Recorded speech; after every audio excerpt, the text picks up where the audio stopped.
Destination Nightmare, the B-Movie Podcast. So anyway, this week's movie is The Tingler. The Tingler. Which I'd never watched before, believe it or not. No?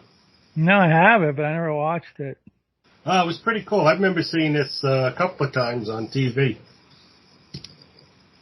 Yeah, I'm sure I recorded it. But, you know, Will & Council movies are kind of like, this one wasn't as bad as a scream fest as, what was the one before this, House on Haunted Hill or whatever, but, this is a weird movie, man. It's almost like a movie made around a gimmick. Yeah. You know? Yeah. Not that his movies didn't always have gimmicks, but this movie specifically was based on this gimmick. And like I said, I'd never watched it before. I could imagine being in the theater, with what happened at the end, and you know, getting people all riled up or whatever. But we'll get there when we get there. I think House on Haunted Hill is his most famous movie. Yeah, that one I've seen since I was a kid.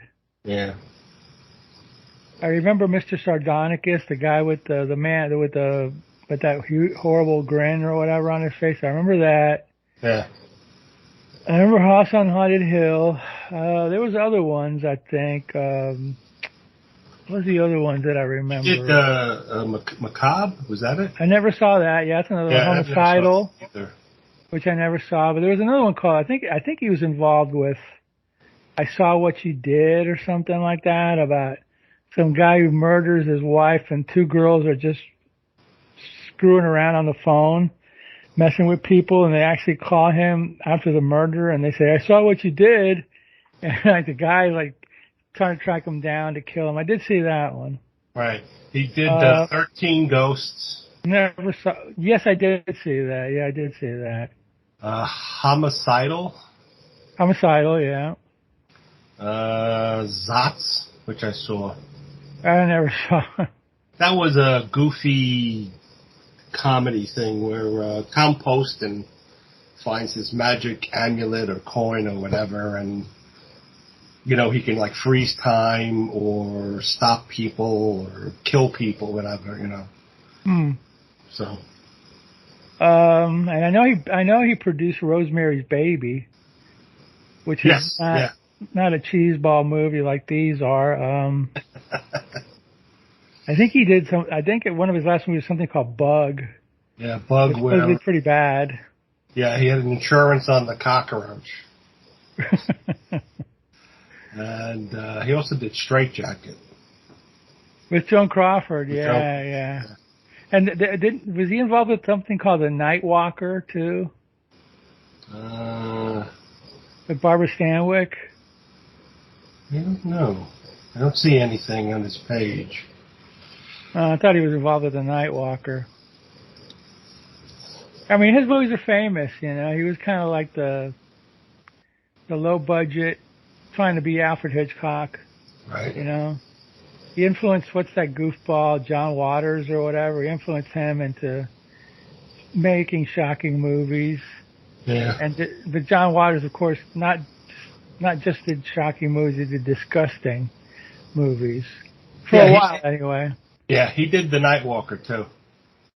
That's what I thought. That was another one that had, like, some weird scenes in it. I think I remember seeing that on Svengoolie or one of those shows like that. Yeah, The Night Walker, yeah. I mean, all his movies are pretty famous. You know, they're all, like, the early ones up to, what was it? The House on Haunted Hill, The Tingler.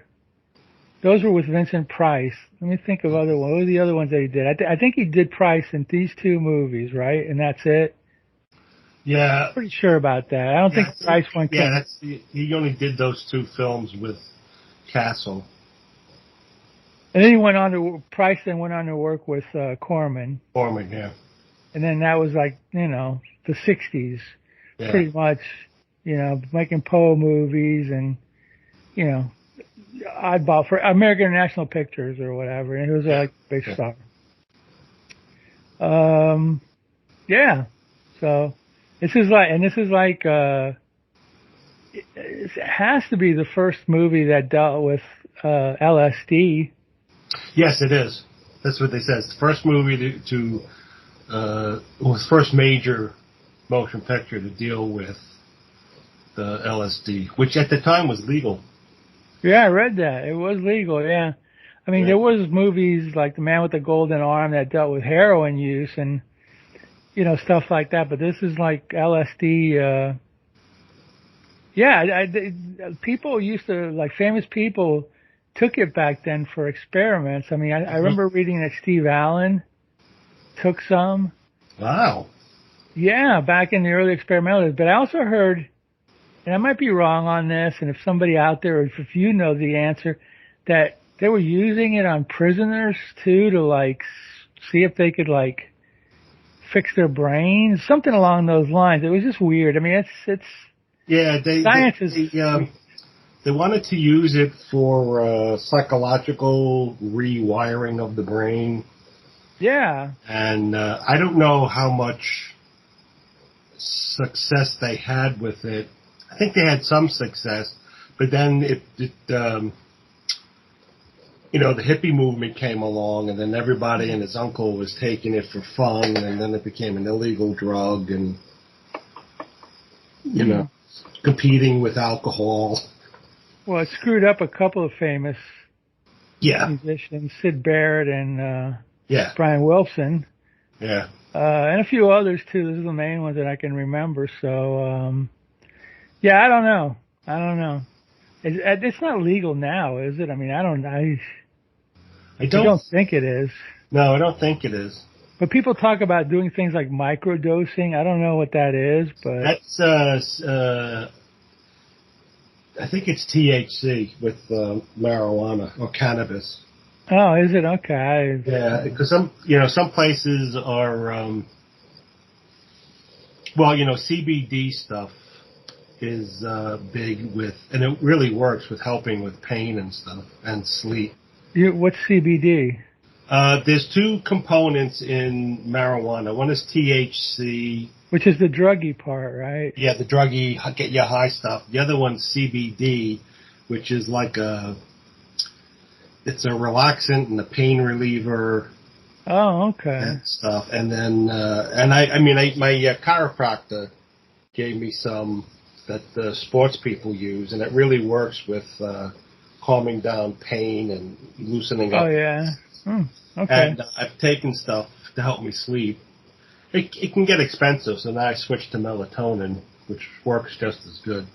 Really? Because melatonin doesn't work. My mom's insomniac. It's like, it does nothing.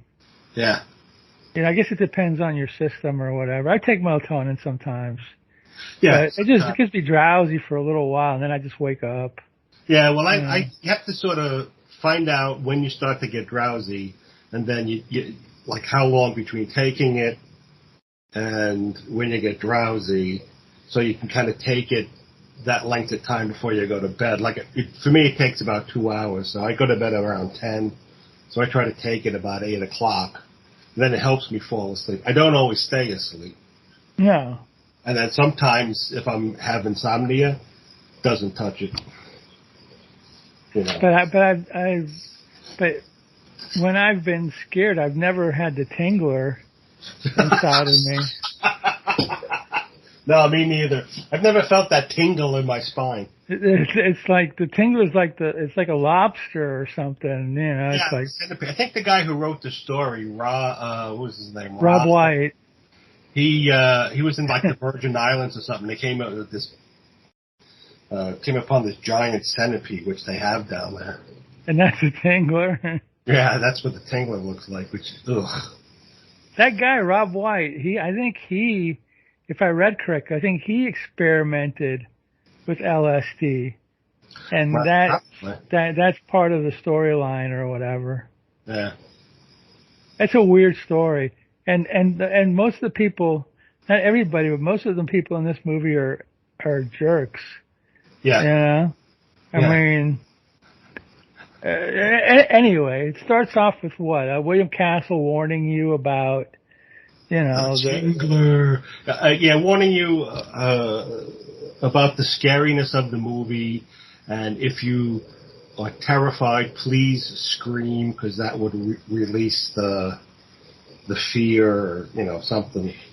Some spiel. He gave some spiel in relation to the movie to sort of help set the scene.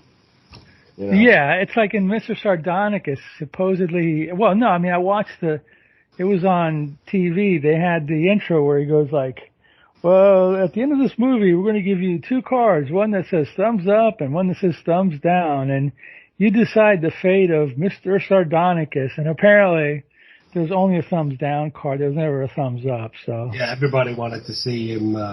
Get stuck with that stupid grin or whatever, you know. It's like, hey, you're cured. No, you're not. Oh no, yeah. What a weirdo. These movies are so over the top, man. Yeah, they are the definition of camp. Yes. You know, and Price is, you know, he's just making a buck. You know yeah, I mean? but you know, he's a good actor. Yeah. And you know, whatever movie he's in, no matter how crazy or ridiculous, he sells it. There and acts. Yeah, he sells it. So anyway, it starts off with a criminal who's executed, and then he's sent for autopsy, and Vincent Price is the doctor in the autopsy, and then like the convict's brother-in-law just walks in. Hey, can I watch the autopsy? Yeah, sure, no problem. You know. Yeah, sure. I got nothing to do. It's my lunch hour. Let's watch it. Yeah. Well, watch me cut him up. You know, it'll be great. You know. Yeah. And then he doesn't find the Tingler there, right? I mean, right. He looks. What he does is he doesn't find the Tingler, but he finds that at the base of the spine, the vertebrae are fractured and cracked, and he surmises that there's a actual physical force or thing that's creating the fear or feeding off the fear. Has something to do with fear, because apparently he's studying fear. Exactly. Yeah. So. Then he, he's. Then the guy wants a ride home or something like that, and he brings Price up for a cup of coffee, right? And then he's a guy and a projectionist, right, or something. Yeah, he owns an old movie theater. I think back then the movie theaters were having problems. Like a dollar theater or something. Yeah, so and they only played silent movies, and so he invites him upstairs for coffee, and then he meets his wife, who's deaf and mute and scary. Yes, and like always nervous and stuff. And then in getting a cup of coffee, he drops a saucer, and he cuts his hand, and the wife sees the blood, and she's like stiffens and freezes, and then collapses. So Vincent Price gets some smelling salts, because he's a medical doctor. Yeah. Well, autopsy doctor, whatever. So he wakes her up, and she's like really fussy about cleanliness, and she's worried about the money in the safe and stuff. So then,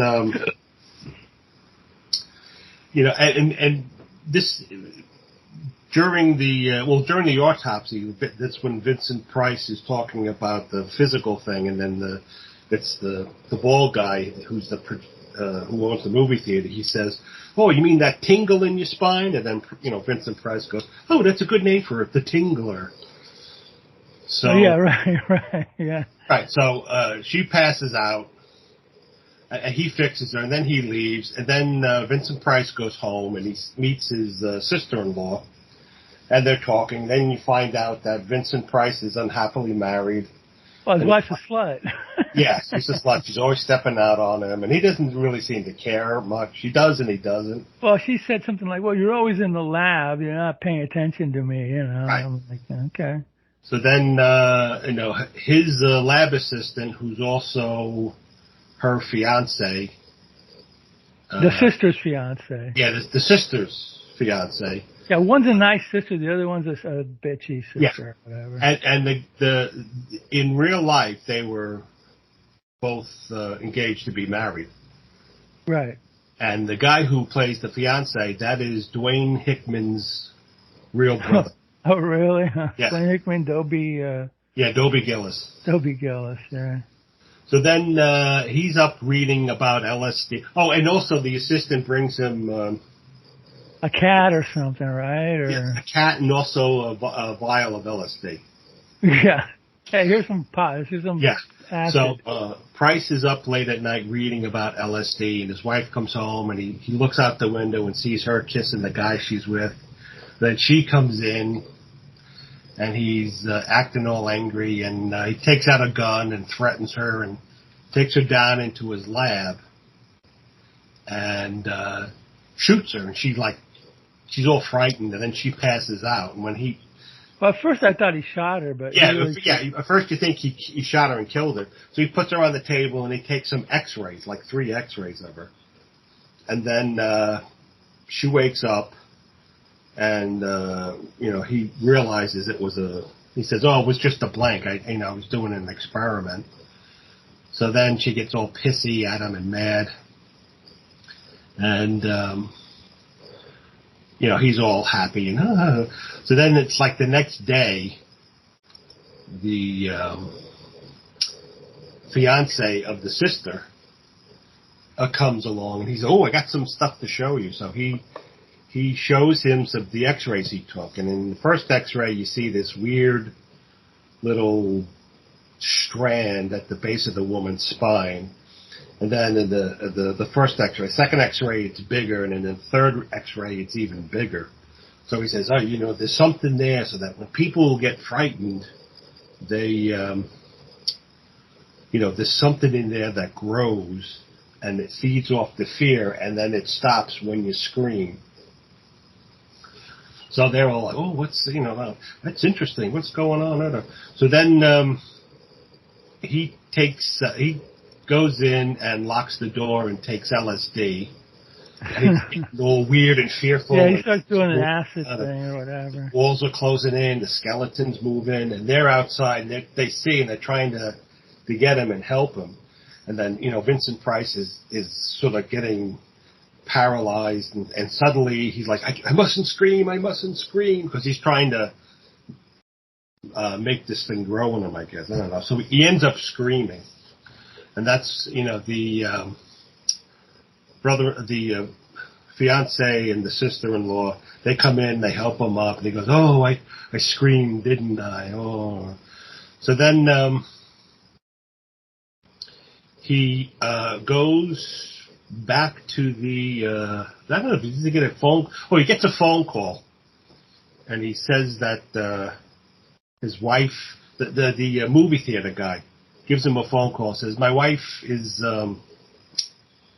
she can't sleep. She's all weirded out and stuff. And is there anything you can do?" So Vincent Price goes over to look at her, and he gives her a sedative of something. I don't know. And then does he shoot her with acid or no? No, that's what I thought at first, but no, I think he just gives her a sedative to help her sleep.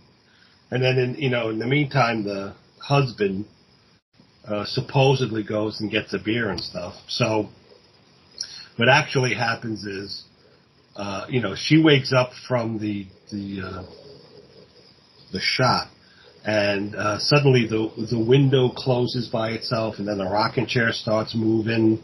Yeah, because you think at this point that he gave her acid, and she's having a bad trip or something. Yeah, exactly. So that's what you're thinking. So then she's looking at things, and like there's a weird hand that throws an axe at her. There's she goes into the bathroom, and this is a black and white movie, but there are 2 scenes with this color. She runs to the bathroom, and then she looks in the sink, and you see it's pouring out red blood. And then she looks at the bathtub, and the bathtub is full of red blood. And then this hand comes out of it, and then she there was another scene where she sees this body on a bed. Getting up. Yeah, she lifts it up, and it's a weird guy with a sort of mutilated face and a knife, and he comes running after her. That's why she runs out of the bedroom and into the bathroom, and that's where you see all that stuff. So then she suddenly collapses, and she dies. Yeah, she dies. So what's his name? Vincent Price goes over. No, he gets a phone call. From Ollie, yeah. Ollie, yeah. And she's, oh, my wife died. She collapsed. Is there anything you can do? So he put her in the car. He brings her in and says, oh, well, Vincent Price takes his stethoscope and listens to her and says, I'm afraid she's dead. So they're in his lab talking, and suddenly her body sits up. And they're both like, and then it lays down again. So then Vincent Price does a little quick autopsy on her, and you see him in like he's behind the screen, and you see him sort of, you assume he's cutting open her back, and then he lifts up this weird wiggling centipede-looking thing. And Tingler. He puts it down, and he's talking to the guy, says, give me that fish tank over there. And while they're waiting, the thing latches onto Vincent Price's arm, and he sees an intense pain, and suddenly, the Ollie is who's holding the fish, and he drops it, and then Vincent Price suddenly screams out, and then the Tingler backs off. Yeah, falls down, and it's sort of neutralized. So then they put it in this cage. It looks like it's a long box with a lid, and it's got like a straight front. So then, he's looking at it, and the wife here is outside hearing all this, and then she's listening, and Vincent Price is saying, well, this is the thing that killed your wife because she couldn't scream and release her fear. The thing was able to grow to its full size or something like that. I don't know. So then the guy Ollie says, "Well, I'll take my wife back. I'll call the police and the undertaker, and I'll take care of all that. Thanks, Doc." So then the wife is all nice to him, and she's all pleasant. She steals a bottle of acid drug or something to drug him. So he puts it in his drink, and then he passes out, and then she goes and grabs the Tingler in the box, opens the box, and runs out the room. So then you see the Tingler slowly working its way out, and it crawls up. Vincent Price is passed out, crawls up, and it latches on its front pinchers onto his throat, and he can't scream, and he's struggling. And then at that time, the sister-in-law comes in, and she hears his like muffled noises, so she walks in the room, sees it, and she screams, and that neutralizes the Tingler. So then in the next scene, you see Vincent Price and the fiance, who's his lab assistant. They're putting the Tingler back in the box, and they have a blowtorch. So he says, well, fire doesn't hurt it. Nothing we've done seems to destroy it. So I think what we're going to have to do is put it back in the dead woman's body and let it sort of die there, because that's its natural habitat or something. And so he calls the police to find out where the woman, like what funeral home the woman's at. And they're like, oh, we don't have any... Right. And then she wasn't sent, so Ollie still has her. Yeah, we don't have any report or anything. So then he goes to Ollie's house, and you see Ollie. He's packing a bag, and he opens the safe and takes the money out, and then he's taking the props. You see the props he uses that we use to scare the wife to death, and then you realize he was the one who killed the wife. Yeah. So then Vincent Price, he knocks on the door and comes in and says, we need to see your body. We need to see your body because we've got to put this thing back in her body so it will die. And, Vincent Price walks into the bedroom and sees her body there. Oh, he opens it. He goes, is her body, because the guy has a big trunk. And so Vincent Price. He sees the makeup. Yeah. So he thinks the body's in the trunk. So he opens it up, and that's where he sees all the masks and the fake stuff he used to scare the wife. So he goes, oh, you obviously you killed your wife by scaring her to death. So, after we put the Tingler back in the body. In the body, yeah. Police.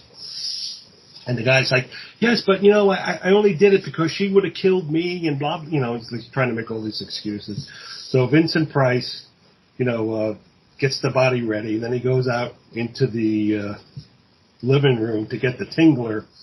And he sees like the cage has been torn open and the Tingler's around looking for it. And he goes, wait a minute. What's that hole there in the floor? And the guy goes, it's the floorboard I forgot to fix.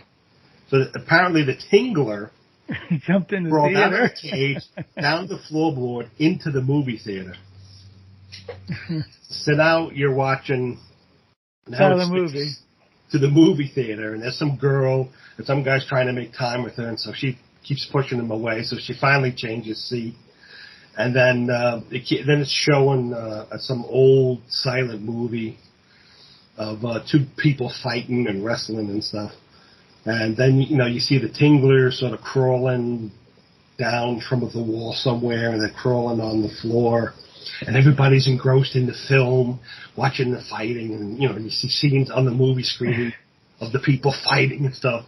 And then suddenly the Tingler, the woman who was sitting alone, the Tingler crawls up her leg, and she looks down and she sees it. She screams, neutralizes the Tingler, and then for some reason, Vincent Price turns off the lights. Because they actually did that in the movie theater, freak people out. And I think what they did is that's when they had some fake people who were paid to faint. They fainted. And they had fake nurses come in with a gurney. They would put them on the gurney, carry them out, and then they would drive them away in a fake ambulance, which would then come back for the next showing, but nobody knew that. So then they started the movie again, and they're like, where is the Tingler? We got to find it. So they're looking around the theater, and then suddenly it shows the film, and you're watching the film. You see the Tingler in silhouette. Yeah, it breaks, and then you see the Tingler on the movie screen crawling across. And then it attacks the projectionist, and he screams, and it falls down. So then Vincent Price grabs they get the Tingler, and they put it in an old movie canister box, and then they take it back to the house. And Vincent Price puts it back in the dead woman's body. And he goes, all right, now we're going to the police to, so you can admit your crime. And the guy, Ollie, gets a gun. He goes, no, I'm not, we're not going to the police. And then Vincent Price looks at him and goes, when I go downstairs, I'm just going to call him. And Ollie's, he's like thinking, well, I won't be here when they come and stuff. So then Vincent Price leaves, and you see Ollie there, and he closes he's standing there watching Vincent Price leave, and suddenly the window closes, and then you see the rocker moving, and he by itself, and he's like looking all perplexed, and then the door slams shut. And then he's backing up into the corner all terrified, and his eyes are wide. He's trying to scream, but he can't. Mm-hmm. Then suddenly the body of his wife rises up, and then the sheet falls off her, and then she turns and looks at him, and then you see him, his face, and he's like trying to scream, but he can't. He's got like a silent scream going. And then it's something like, what happens at the end? And the screen goes black. And yes. Then you hear the Vincent Price go, ladies and gentlemen, just a word of warning. If any of you are not convinced that you have a Tingler of your own, the next time you're frightened in the dark, don't scream. Oh my God. It was a fun movie. It was fun. It was just like the plot just got bizarre, I mean, it's like, Vincent Price is like almost like equally as guilty as the murder, but he seems to be getting away with it or whatever, from Ollie or whatever. And Oh God, I don't know. It's just one of these movies that went out of control. Yeah. But it's fun. Yeah. Yeah, it's a lot of fun. Even without the gimmick, it worked really well. And it had like no fat on it, so it was like an hour and 20 minutes, yeah. 20 minutes, which is good. So, and it's got Vincent Price. I mean, you can't fault the movie for that. Yeah, no, I mean he had already, like, since House of Wax, he had already decided, okay, I'm going to be the horror guy. Yeah. I'm younger than Karloff and all those guys, so I can play, the bad guy, the monster and he did for at least, through the early 70s, Yeah, I think he was, the early 70s and even into the 80s, I think, right? He did make movies, but I mean, as far as being in his prime, at least till like 74, 75, maybe Madhouse was one of the last ones that he was strong in or whatever. He did so much TV. Yeah. He was always on Johnny Carson or TV shows or the Brady Bunch or, he did like more legit movies like The Whales of August and, things like that and, little bits in Tim Burton movies. Yeah, I think that was his last movie, Edward Scissorhands. I think so. It was either his last or one of the last ones he did, yeah. Tim Burton also did like a short movie called Vincent. It was animated about a kid who likes Vincent Price, so, he had... Right. I mean, Burton's, almost his best movies were the ones that were involved with Vincent Price and Ed Wood. Yes. Yeah. There were other good ones, but man, that Dark Shadows was crap. And that stunk. The Charlie and the Chocolate Factory, I didn't like. I didn't see it. I didn't even bother with it. No way. And I don't know what he's doing now, but I mean, it's just like, it's too bad. He was really good for a while, but he just kind of got, Yeah, there are some people, directors and actors and stuff, when they start out, they're really good and funny or great and stuff. Then they get really big, and they don't get like other people sort of editing them or telling them no or do this or tone it down or whatever. Maybe that's it. So I think like he had a, sometimes like Jerry Lewis is another one. When he was, he had a really strong director who would like rein him in a bit. Frank Tashlin, yeah. Yeah, he was funny, but when he started to do his own stuff. And like out of control. He was out of control. It was just pandemonium, and a lot of the humor just was lost. Yeah, I mean, Burton did. He might be working on something now. I don't know, but he did. Edward Scissorhands might have. Well, Ed Wood might have been the last good one he did. That's from my opinion. Other people may like other movies, like Sleepy Hollow, maybe. I don't know. I never saw it. Or Sleepy Hollow was all right, but it lacked something.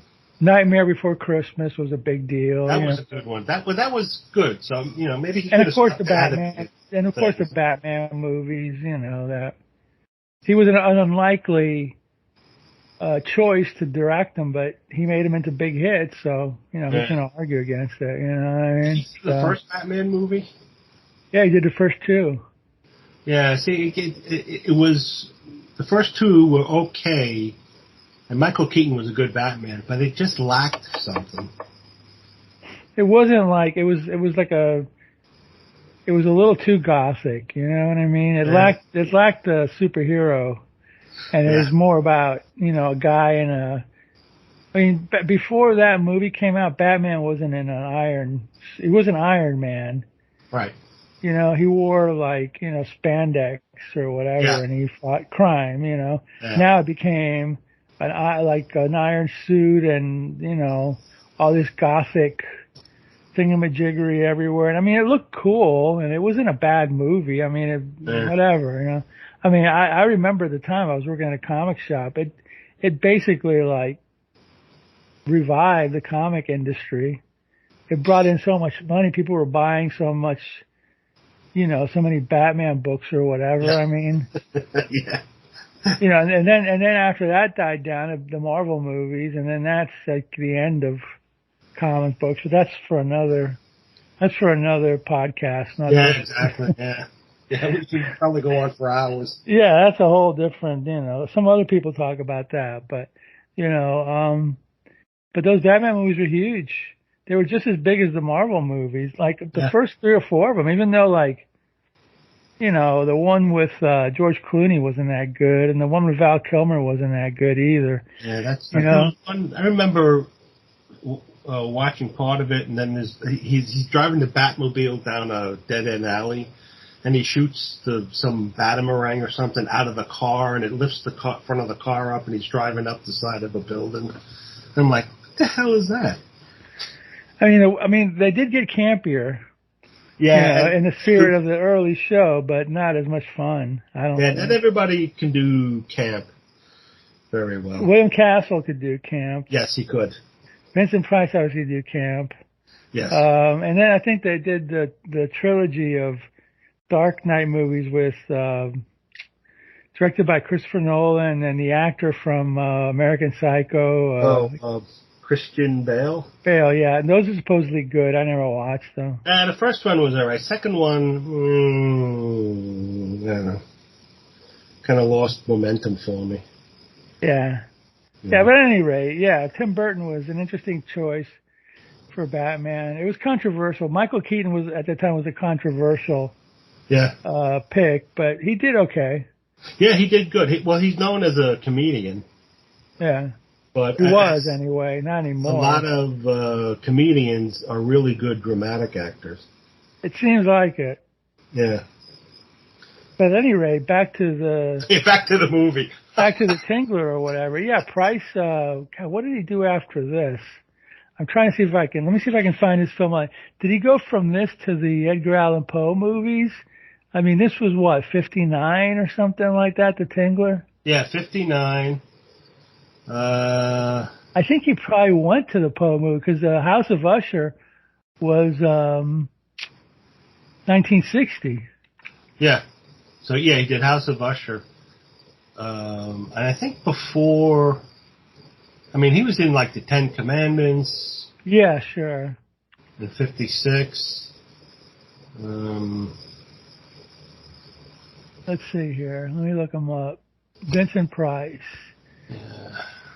He started working for AIP exclusively for at least 6 years or 5 years or whatever, doing all the Poe stuff and Dr. Goldfoot and the Bikini Machine and all this stuff and TV shows all the time. And in 56, he did Serenade, While the City Sleeps, Vagabond King, 10 Commandments. 57, he was in the Story of Mankind, where he played another biblical. Yeah, 58 he did The Fly. So The Fly was before this, and then he did Return of the Fly also. And then 59 it was House on Haunted Hill, Return of the Fly, Big Circus, Tingler, and The Bat. Oh, The Bat, that's right. Yeah, I forgot about that one. The Bat, yeah. And in 60, House of Usher, 60 was all Roger Corman. Well, Nefertiti, King of the Nile. So in 58 he did The Fly, House on Haunted Hill, and Return of the Fly. Wow, so he did that one. Confessions. In 60 he did House of Usher, Master of the World, and The Pet and the Pendulum. Wow, that's incredible. 3 movies. 62 was Tales of Terror, Tower of London. Nefertiti, Queen of the Nile. That was one of those peplum. It wasn't a Hercules movie, but it was in one of those Roman Greek things. Right. Yeah. Everybody's running around in short skirts and sandals. Something like that, yeah. But if you look at from 60, 62, he did a non-AIP, but Tales of Terror AIP, Tower of London AIP. In 63, The Raven, Diary of a Madman. I don't think that was AIP, but Beach Party was, A Haunted Palace, Twice Told Tales, Comedy of Terrors, The Last Man on Earth, European movie, but distributed by, look at all this stuff was all House of, and then by 67, he did House of Thousand Dolls, not AIP, The Jackals, not AIP, Witchfinder General, not AIP, but distributed by AIP. Here's, Spirits of the Dead, another Euro movie. There's a movie on his film, and it's the weirdest Western I've ever seen. It's from '69. Price is in. It's called More Dead Than Alive. I Really? just happened to watch it one day on some channel called Grit because, Western with Vincent Price, that's interesting. What a messed up ending on this movie. Oh my God. You got to see this thing. Okay, so he did The Trouble with Girls in '69, the Oblong Box. That was another Poe kind of thing or whatever. Yeah, Cry of the Banshees, Evening with Edgar Allan Poe, yeah. Dr. Five, '71, yep, that was AIP. And here comes Peter Cottontail. I know. That's got to be a voice. That's voice, yeah. Yeah, that's a voice. Yeah, because he had a great voice. Yes, he did. A perfect voice for... Theater of Blood, Madhouse. Oh my God, he did Percy's Project. You know what the movie Percy? You ever heard the movie Percy? No. It's about. I think it's about a guy. It's something to do with penis. Okay, he gets a penis transplant or something like that. I don't know, but it had great music by the Kinks in it. So, but he did the sequel. Oh man. All right, well, maybe we'll watch that next. No, I don't think so.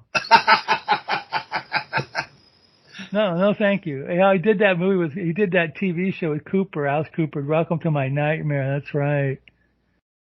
Oh my God. Yeah, what a career. What a great career. Let me see, what was his last movie? He did something called, the last movie he did was Edward Scissorhands, but in '85 he did a voice for something called The Thief and the Cobbler, and it was posthumous, so. It says it's an unfinished animated fantasy film. Okay. Yeah. And Thriller. A lot of television, too. Michael Jackson's Thriller, of course. Yeah.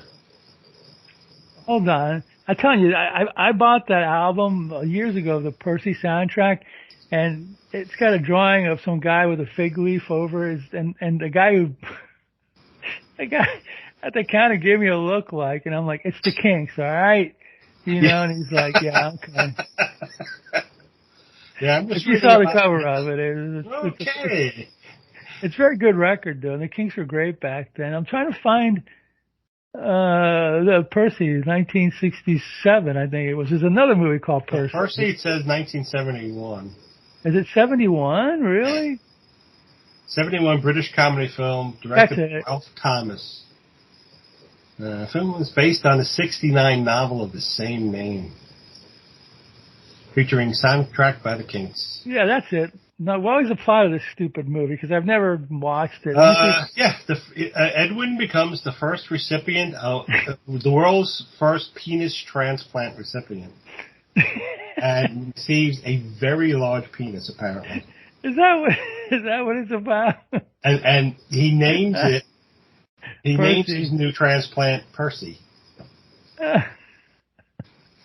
Okay. All right. Who's in this thing? Michael Palin co-wrote it. Wow. Oh, did he really? Wow. Yeah, I'm looking at the credits. Well, Elkie Summer and Brett Eklund are in it. That's good. But anyway, yeah, we won't be watching that. Okay. But there is a sequel called Percy's Prize, yes, and I guess Vincent Price was in it, so but that's okay. He did a lot of television, a lot of theater. He was like a gourmet cook. He wrote books about cooking. And an art guy, and a big art collector. Big art guy. He started this thing with Sears where you could buy fine art. Yeah. Sears. He was a real Renaissance man. He was. I remember when he passed away, I was working at the comic shop, and it was like, oh no. Back then it was kind of rare. Now it's like they're all passing, they're all dying every day, Who was it the other day? Dick Butkus. What a name. Yeah. Jeez. This is a weird aside just for the hell of it. Again, when I was working at the comic shop, there was a guy who used to go there, big, tall guy. I found out he was Dick Butkus' nephew. He could have been a football player too, Wow. Yeah, I mean, he never said anything, but then the other guy that worked there said, yeah, I was talking to him the other day, and he's related to Dick Butkus, and I'm like, oh, wow. Hope he doesn't beat us up or something, but, whatever. But anyway. Vincent Price, yeah. What was that movie? What was it, The Comedy of Terrors? He did it with, The Raven. There was The Raven where he was with Peter Lorre, Basil Rathbone, right? And Boris Karloff. Yes. Well, that was Comedy of Terrors. Basil Rathbone wasn't in The Raven. Jack Nicholson was in The Raven. That was a bizarre movie. Yeah. But enjoyable. Where's Comedy of Terrors? Let's see. Comedy of Terrors is like a comedy. It's like, well, obviously it was a comedy. And I think it was Rathbone, Karloff, maybe Price, and Peter Lorre. Yeah, Peter Lorre. Yeah, Peter Lorre was turned into a raven. That's The Raven. What's his name? Rathbone? Karloff. Yeah, and Jack Nicholson is his son or something like that. Yeah. I ended up seeing that at a midnight show like a long time ago. They had a Corman Film Festival in South Florida, and I did see that one. They were showing them at midnight. Right. I saw that one, Mask of the Red Death, and I think The Pit and the Pendulum. So pretty cool to see them in the theater at 35 millimeter prints. That's cool. So, yeah, it was, you're talking like 1991 or something, so it was a long time ago, but it was nice to see them. But, oh, that's cool. Yeah, definitely. So anyway, yeah, the Tingler. I think this might be the first William Castle movie I ever did in a podcast. I don't think I ever did any on Slow Robots, so that's kind of oh, that's cool. That's kind of interesting. Yeah. I can't watch House on Haunted Hill because it's like there's too much screaming going on in that movie. It gets annoying after a while. Yeah. You know, but there's other ones that we can do for Vincent Price or whatever. So. Yeah, sure. He's got a whole list of stuff we can do. But yeah, good movie, fun movie, silly movie, campy movie. So it's not for everybody, but you get a few laughs out of it. The plot was. It's clearly, you can see the campy attitude of it and where things like the Munsters and the Addams Family came. And it was a kind of a more innocent time in many ways. Oh, yeah. Even though you had husbands and wives trying to kill each other. Yeah. And Tingler's running around and all that stuff, so. Oh, boy. All right, well, hey, The Tingler, pretty good movie, fun movie. Check it out. Yeah. We're on YouTube now. Yeah. So you can go to Destination Nightmare B Movie Podcast on YouTube, and we'll call. We've already got. I put 3 movies. I threw 3 shows on there. I put the first one was The Wasp Woman. Then I put up Beast from Haunted Cave, and I put up the Norless tape. So we got 3. Cool. 3 of them on there, and people are watching it, so you can. Oh, excellent! And YouTube is a lot more accessible than some of the other places or whatever, So we're on YouTube, BitChute, Spotify, we're all over the place. So excellent, cool. So yeah, man.